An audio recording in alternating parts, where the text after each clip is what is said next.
Merci de nous recevoir chez vous à la 10e semaine de la campagne électorale. La course à l'électorat se fait de plus en plus rude et les candidats ne manquent pas de stratégie et surtout de promesses pour appâter, des promesses quelque peu anecdotiques, utopiques, voire démagogiques de l'avis de certains électeurs. Quelques appréciations à Ouagadougou dans ce élément signé Nongba Kouda et Amandine Lalsaga.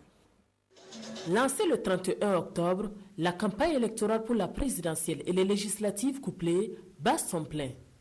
Des promesses de campagne et de petites phrases prononcées ça et là par les candidats marquent les esprits et suscitent des réactions diverses dans l'opinion publique. On ne peut pas avoir la mer au Burkina, ça sera compliqué. Ça c'est l'ordinaire parler. On peut avoir la mer si nous sommes ensemble. On peut espérer avoir la mer ici au Burkina Faso. Vraiment, les promesses électorales me font peur parce que chacun dit ce qu'il veut. Bon, il y en a qui promettent de lutter contre le terrorisme, qui dit qu'ils vont les appeler et discuter avec. S'ils pouvaient le faire, vraiment ça nous arrange. Nous, on veut la paix. La mer peut venir au Burkina. Kadhafi a réussi cette prouesse. Mais pour les 1 million par jeune, pour les projets, ça sera compliqué.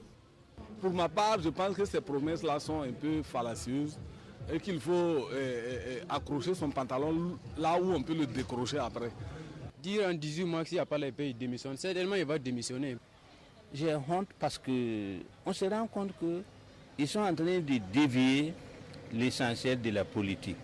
Donner la bourse à tous les élèves du CP1 jusqu'à l'université. Bon, ça, je me dis que ça, c'est faisable. La plupart des candidats ne viennent pas vers nous ici à l'université parce que les étudiants arrivent à discerner ce qu'ils disent. Quand quelqu'un se lève et dit qu'il va envoyer la mer, par exemple, que ce sont des choses qui n'arrivent pas, qui ne peuvent pas. Donc, il ne faut pas se servir de ce genre de choses-là pour prétendre au poste présidentiel.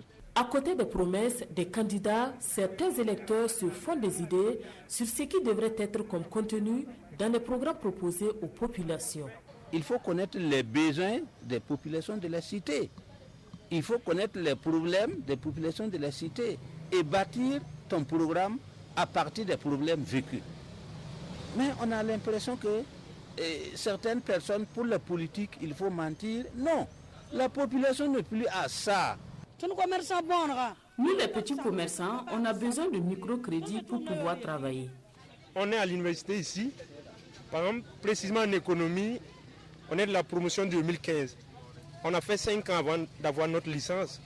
Mais je me dis qu'il faut prendre en compte ce problème, c'est-à-dire le système LMD. Et s'ils peuvent ajouter des amphithéâtres, recruter plus d'enseignants. Si c'est pour cette question d'eau-là, pour avoir de l'eau en abondance au Burkina Faso, il y a des barrages, on peut créer ça, c'est faisable. On peut créer peut-être dans chaque région ou bien dans chaque chef-lieu de région, créer un barrage, ça c'est possible. Et pourtant, dans la diversité des programmes politiques proposés par les 13 candidats à la présidentielle, tous les aspects de la vie sociale, politique, économique et culturelle sont pris en compte. Reste à savoir si ces éléments de contenu sont suffisamment portés à la connaissance du public.